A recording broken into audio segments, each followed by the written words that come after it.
Today, this woman's known as Rosie the Riveter. Her poster says, "We can do it." During World War II, overall American women's employment increased from 12 million in December 1941 to 16 million in March 1944. It peaked at 19 million that July.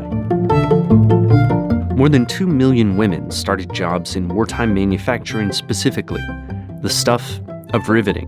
They came from other industries, housework, and school. How did millions of women enter a new industry in the span of a few years? Here is the office of the supervisor of women employees.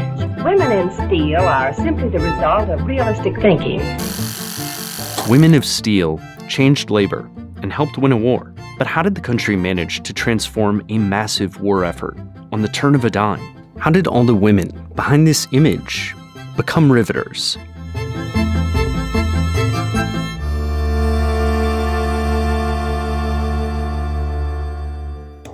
With the Army taking men by the thousands, more than 16,000 from our plant so far, we had to find people to replace them.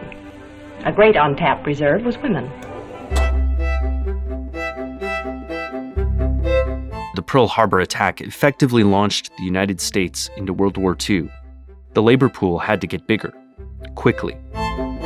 A group of women in government wanted women to fill in the gaps. In the Department of Labor, Frances Perkins was the first female Secretary of Labor. She worked with Thelma McKelvey of Women's Labor Supply Services. She was part of the War Production Board, which managed the conversion of peacetime industries to meet wartime needs. Mary Anderson was the leader of the Women's Bureau, a Department of Labor agency that advocated for women's employment since 1920. They all worked with the War Manpower Commission, a wartime agency that had a women's advisory committee, including leaders across industries like efficiency expert Lillian Gilbreth, lawyer Margaret Hickey, and school principal Maudel Boosfield. These groups all helped shape public perception of wartime women workers with ads and PR, but the most important process was practical. They had to help women find the thousands of war industry jobs that needed workers. They did that through the U.S. Employment Service.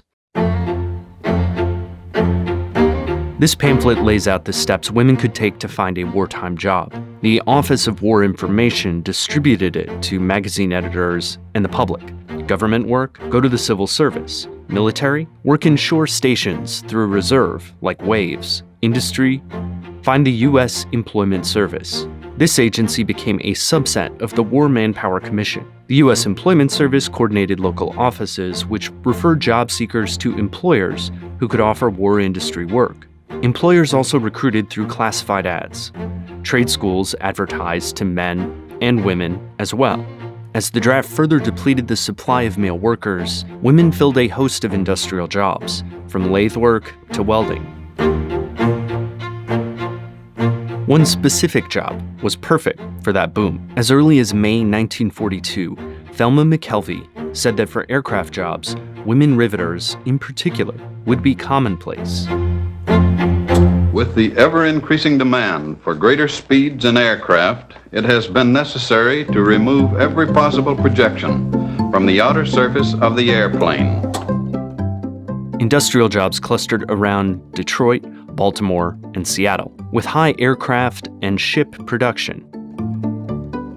Increases in women in manufacturing in those cities were huge, especially for riveters, learning how and where to put the 700,000 rivets that go into a single Liberator bomber.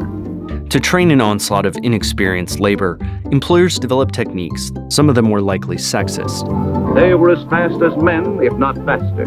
For rivets are but the buttons of a bomber to hold it together against a speed of nearly 350 miles an hour. Others sped up training for employees who had to learn an entirely new job really quickly. Women workers can be surprisingly good producers. You've got to study every job and subdivide it into simple operating steps. Mary Anderson of the Women's Bureau recommended riveting, which is the most common job throughout assembly. The Women's Bureau recruited for those jobs in ways that appealed to contemporary notions of women's traits. Riveting used a delicate touch, manipulative dexterity of a high degree, as well as extreme accuracy in measurement. Teamwork could help with training. Rosalind Palmer, who inspired the name, Rosie the riveter, started out as a riveter, but became a welder after she was paired with a crackerjack welder who taught me all he knew. The training showed results. Boeing Seattle quadrupled monthly output from 1942 to 1944. In Detroit, worker hours per bomber dropped at the Ford Willow Run bomber plant. They went from 200,000 hours to less than 18,000 hours, thanks in part to increased efficiency from subdividing jobs. These riveters succeeded in transforming the war effort and the labor market. Rosie the Riveter is truth and myth. Look at this pin. We Can Do It was a poster the Westinghouse Electric Company made to briefly show at its factories. The real-life woman who inspired her likeness was an Alameda Naval Air Station employee named Naomi Parker. Rosie became mythologized in a Norman Rockwell painting, a song, Rosie, the riveter, and even a movie shortly thereafter. And the Westinghouse poster became all but ubiquitous when a copy was unearthed in the 1980s. But the truth about real riveters was more complicated, and it didn't make the poster. In 1942, Thelma McKelvey of the War Production Board testified that women were paid 10 to 15 cents an hour lower, despite equal pay regulations. Results varied wildly by company and region, but during the war, some unions used claims of seniority and job differentiation to keep women's pay down. They also pushed for women to give back men's jobs when the war was over. How do you like your job, Mrs. Stoner? I love it. How about after the war? Are you going to keep on working? I should say not. When my husband comes back, I'm going to be busy at home. Good for you. What about after this war, Lee? Well, this job belongs to some soldier. When he comes back, he can have it. Oh, that's swell. Women of color were also discriminated against in some places. Black women in industry went from 6.5% to 18% during the war. But employers were spotty. At Wagner Electric in St. Louis, 64% of employees were white women, 24% black males, and 12% white males. They simply did not hire black women. Most women who did work were already in the workforce, single and without children. So it's easy to overestimate how much the war changed things. Total working women also declined when the war ended. But World War II did transform public and private sector labor. About half of the already employed women switched employment from clerical work to higher-paying manufacturing work.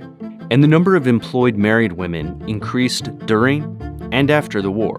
The real story of women riveters is more complicated than a poster or a slogan. But together, private industry, women leaders, and all those working women changed work in America, one rivet at a time.